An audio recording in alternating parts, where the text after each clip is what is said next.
नमस्कार दोस्तों, स्वागत है आपका मेरे channel first earn then learn में। आज हम सब बात करेंगे पोजीशन साइजिंग के बारे में। पोजीशन साइजिंग ट्रेडिंग में एक बहुत ही ज़रूरी चीज़ है जिसको ज़्यादातर लोग इग्नोर करते हैं। ज़्यादातर लोग ट्रेडिंग स्ट्रेटजीज़ पे बात करते हैं और दुनिया भर की ट्रेडिंग स्ट्रेटजीज़ को मार्केट में अप्लाई कर लेते हैं, उसके बाद भी वो प्रॉफिटेबल ट्रेडर नहीं बन पाते। उसका सबसे बड़ा कारण है दो चीज़ें हैं, एक है मनी मैनेजमेंट और दूसरा है पोजीशन साइजिंग। कि आपका क्वांटिटी कितना होना चाहिए। आपका क्वांटिटी बहुत इंपॉर्टेंट है ट्रेडिंग के अंदर में। अगर आपका ट्रेडिंग स्ट्रेटजी सही भी है, अगर आपका लेकिन क्वांटिटी सही नहीं है, आपका पोजीशन साइजिंग उस पर ट्रेड को लेकर सही नहीं है, तो आप ओवरऑल लॉस में ही चले जाएंगे। आप प्रॉफिट में कभी आ ही नहीं सकते दोस्तों।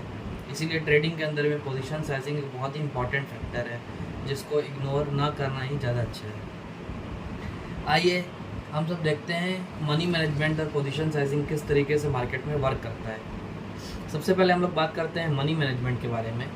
मनी मैनेजमेंट भी एक इम्पॉर्टेंट चीज़ है। मनी मैनेजमेंट का मतलब हो गया, जैसे आपका पैसा है, आप मान लीजिए मार्केट में ट्रेडिंग 1 लाख रुपए लेके आए।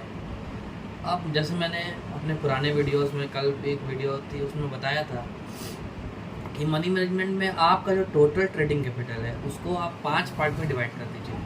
5 पार्ट में डिवाइड कर दीजिए। जैसे 1 लाख का आपका ट्रेडिंग कैपिटल है तो आप पर ट्रेड 20,000 रुपये से ज़्यादा लगाइए ही मत। ये भी अपने आप में मनी मैनेजमेंट हो जाता है और इससे आपको पोजीशन साइजिंग, इससे आपका क्वांटिटी भी एकदम ठीक ठाक हो जाएगा।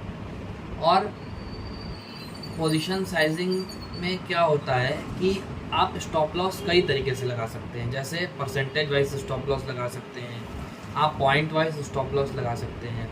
लेकिन कई बार क्या होता है कि जब हम लोग का क्या होता है कि जैसे आपका टेक्निकल चार्ट पे कोई सेटअप बना, कोई भी आपका ट्रेड बना, उस ट्रेड के ऊपर क्या होता है कि कभी कभी स्टॉप लॉसेस बहुत बड़े हो जाते हैं, काफ़ी बड़े हो जाते हैं। तो लोग क्या करते हैं, अपने मन से कुछ भी स्टॉप लॉस लगा लेते हैं और वो स्टॉप प्राइस ऊपर जाता है, आपके स्टॉप लॉस को हिट करता है और वापस से प्राइस आपके डायरेक्शन में जाता है और आपका टारगेट हिट कर देता है।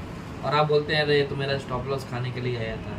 ऐसा नहीं है, आपको स्टॉप लॉस लगाना है प्रॉपर। अगर टेक्निकल स्टॉप लॉस को अगर आप फॉलो कर रहे हैं, देखिए दो चीज़ें हैं। अगर आप परसेंटेज वाइज स्टॉप लॉस को फॉलो करते हैं तो आप मनी मैनेजमेंट के रूल को फॉलो करके आप कर सकते हैं। मनी मैनेजमेंट के रूल में क्या है कि मैंने जैसे बताया कि हर एक ट्रेड में आपको एक ही अमाउंट लगा के ट्रेड करना है। ये नहीं कि आपने एक ट्रेड में 20,000 रुपये लगा दिया, एक ट्रेड में 50,000 लगा दिया, एक ट्रेड प्रॉफिट आया तो 1 लाख रुपये लगा दिया। तो आपका जो प्रॉफिट और लॉस का जो स्टेटमेंट रहेगा दोस्तों, वो कभी भी प्रॉफिटेबल आप नहीं रह पाएंगे। आपने 20,000 का सौदा मारा, 20,000 रुपये के ऊपर आपने 1% का प्रॉफिट बुक किया इंट्राडे में, तो आपका 200 रुपये का प्रॉफिट होता है। नेक्स्ट ट्रेड आपने 50,000 का मारा और उस पर आपने 500 रुपये का प्रॉफिट बुक किया 1%, और नेक्स्ट ट्रेड आपने सीधे 1 लाख का मार दिया। तो 1 लाख का मारा और वो ट्रेड आपका 1% का एसएल काट गया, सीधे आपका 1,000 रुपये का लॉस हो गया, प्लस ब्रोकर टैक्सेस जोड़ लीजिए 1,100 रुपये आपके गए। तो आपने पिछले 2 ट्रेड में कमाया था वो एक ही ट्रेड में आपका साफ हो जाएगा। इस तरीके से कभी भी कोई प्रॉफिट में आ ही नहीं पाता है। इसीलिए आपको मनी मैनेजमेंट का विशेष ध्यान रखना चाहिए कि हर एक ट्रेड में एक ही अमाउंट लगा के ट्रेड करना है। और दूसरा, परसेंटेज वाइज अगर आप ट्रेड कर रहे हैं तो वहाँ मनी मैनेजमेंट के जो रूल्स मैं बता रहा हूँ कि हर एक ट्रेड में एक ही अमाउंट लगा के ट्रेड करना, ये बहुत ज़्यादा वर्क करने वाला है और ये बहुत ज़्यादा ज़रूरी है। फ्यूचर्स में क्या होता है, लॉट साइजेस अलग अलग होती है, इसलिए ज़्यादातर लोग उसमें प्रॉफिट में नहीं रह पाते हैं। उसमें सही तरीके से पोजीशन साइजिंग, हालांकि उसमें पोजीशन साइजिंग होते हैं, मनी मैनेजमेंट किया जा सकता है, लेकिन ज़्यादातर लोग नहीं कर पाते हैं वो इन सब चीज़ों को। जब आप कैश मार्केट में ट्रेड ही नहीं किए होंगे, डायरेक्ट आप एफ&ओ में घुस जाएंगे, तो आपको पोजीशन साइजिंग के बारे में कहाँ से जानकारी। आप कैश मार्केट में आइए, पहले मनी मैनेजमेंट सीखिए। पर ट्रेड, हर एक ट्रेड में एक ही अमाउंट लगा के ट्रेड करिए, छोटी छोटी कैपिटल से ट्रेड करिए। वहाँ आप जो प्रॉफिट बनाइए तब एफ&ओ में जाइए दोस्तों। एफ&ओ में डायरेक्ट चले गए, वहाँ money management, trading, position sizing आपका इन सबको आपको ध्यान नहीं है और वहाँ बड़े बड़े लॉसेस होते हैं। तो आइए देखते हैं कि मनी मैनेजमेंट का क्या रूल है। जैसा कि हम लोग बात कर रहे थे मनी मैनेजमेंट रूल की, यहाँ पे देखिए मैंने लिख के भी रखा है दोस्तों कि मनी मैनेजमेंट का रूल है। अगर आपके पास 1 लाख रुपया है, ये 1 लाख रुपीज़, अगर आपको उसको 5 पार्ट में डिवाइड कर देना, जैसे मैंने अपने वीडियो में बताया, तो आपको पर ट्रेड 20,000 रुपीज़ पर स्टॉक में इन्वेस्ट करना है ना। और ये अगर आप इंट्राडे में भी करते हैं, चाहे पोजिशनल कर रहे हो, आप दोनों में इस रूल को मतलब अप्लाई कर सकते हैं। इससे क्या होगा कि अगर आप परसेंटेज वाइज स्टॉप लॉस लगाते हैं, जैसे कि मैंने परसेंटेज वाइज स्टॉप लॉस की बात की थी, अगर आप वो लगाते हो तो आपका रिस्क पर ट्रेड 1% का होगा, है ना। और उससे आपका क्या होगा कि आपका जो रिस्क होगा पर ट्रेड के हिसाब से वो ऑटोमेटिक मैनेज हो जाएगा। लेकिन कई बार क्या होता है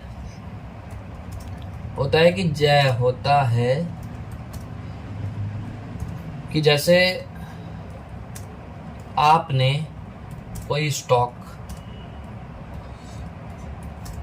बाई किया,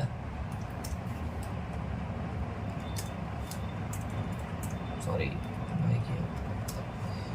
650 रुपीज़ पे, ठीक है। अब परसेंटेज वाइज आपका जो स्टॉप लॉस होगा वो होगा 650 पे बाई किया तो आपको परसेंटेज वाइज स्टॉप लॉस होगा 644.50। ये आपका हो जाएगा एसएल।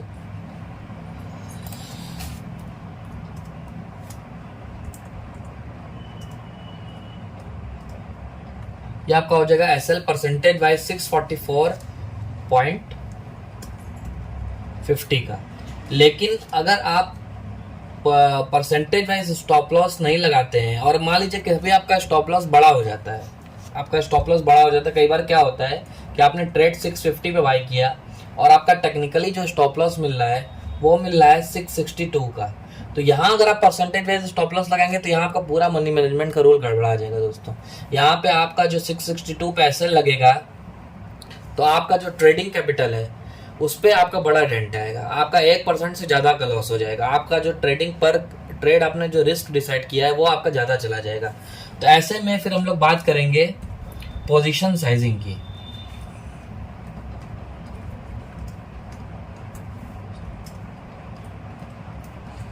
पोजीशन साइजिंग में क्या होता है कि पोजीशन साइजिंग में जैसे आपने कोई स्टॉक्स, जैसे मैंने बताया कि 650 पे लिया और आपका स्टॉप लॉस है 662 का, आपने बाई किया और स्टॉप लॉस है आपको आपने बाई किया 650 पे और आपका स्टॉप लॉस है 638 का। तो उसमें कंडीशन में क्या होगा कि आपका 12 रुपया पर ट्रेड का रिस्क हो गया है। तो ऐसे में आपको क्या करना होगा कि आपका जो रिस्क है वो है केवल 1000 रुपये का, ठीक है। आपका रिस्क जो है वो आपको लेना है, रिस्क पर ट्रेड वो 1000 रुपीज़ का है। लेकिन आपका अगर यहाँ पे क्वांटिटी है 1 लाख रुपए का, आपने माल मान के रखा हुआ है कि मान लीजिए आपने यहाँ पे लगभग 100 क्वांटिटी से ज़्यादा के शेयर बाई करके रखे हुए हैं या आपके 200 क्वांटिटी बाई हुए हैं। अब 200 क्वांटिटी पे अगर आपका 12 रुपये का एसएल जाएगा तो आपका एक लंबा नुकसान हो जाएगा, है ना। पहले तो अपने ये डिसाइड करते हैं कि 650 पे अगर आपने 1 लाख रुपया लगाया है, 1 लाख रुपया लगाया है और आपकी क्वांटिटी जो होगी वो होगी 1 लाख रुपए के हिसाब से आपकी क्वांटिटी हो जाएगी 154 शेयर की। 154 शेयर की अभी क्वांटिटी हो जाएगी। अब 154 शेयर के ऊपर जब आपका 12 रुपीज़ का स्टॉप लॉस जाएगा तो आपका जो नुकसान होगा वो हो जाएगा 1848 रुपये का, प्लस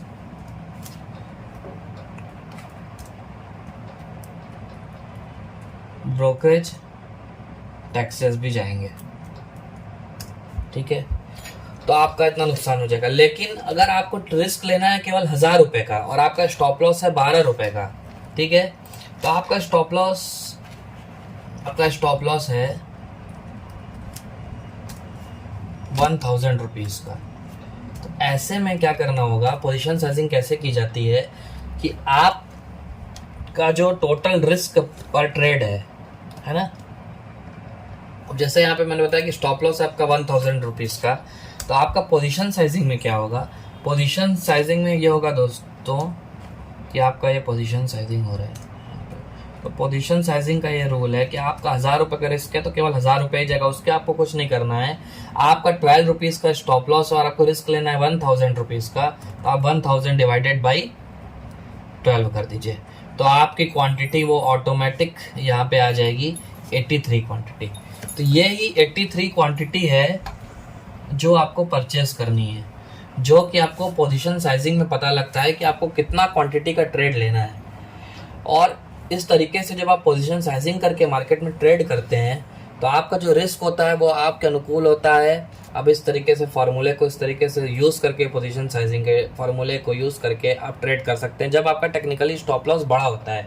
अगर आपका टेक्निकली स्टॉप लॉस 1% का, आपका 1000 रुपये का रिस्क और 1% के नीचे ही आता है, तो उस समय मनी मैनेजमेंट का रूल अप्लाई करके आप पर ट्रेड 1 लाख, अगर आपका 5 लाख का कैपिटल है तो आप पर ट्रेड 1 लाख रुपए लगा के भी उसमें कर सकते हैं। और 1 लाख पे 1% का रिस्क होगा तो 1000 रुपया ही जाना होगा, है ना। लेकिन अगर आपने 1 लाख का ट्रेड मार के रखा हुआ है और आपका पोजीशन साइजिंग, आपका स्टॉप लॉस बड़ा दिखा रहा है, 12 रुपये 15 रुपये का दिखा रहा है, तो उस स्थिति में आप पोजीशन साइजिंग कर लेंगे। तो पोजीशन साइजिंग का जैसे मैंने फार्मूला बताया कि पोजीशन साइजिंग का फार्मूला ये होता है कि आपका जो टोटल स्टॉप लॉस है, आपका जो स्टॉप लॉस का जो पॉइंट है उतना डिवाइडेड बाई जितना रिस्क आपको लेना है। जैसे आपको 1000 रुपये का रिस्क लेना है और आपका 15 रुपये का एसएल है, तो आप 1000 डिवाइडेड बाई 15 कर दीजिए, आपका क्वांटिटी निकल के आ जाएगा कि आपको इतना क्वांटिटी ही लेना है। तो आपका उतने, अगर एसएल जाता भी है तो आपका 1000 रुपये ही जाएगा, 1000 रुपये से 1 रुपया ज़्यादा नहीं जाना है।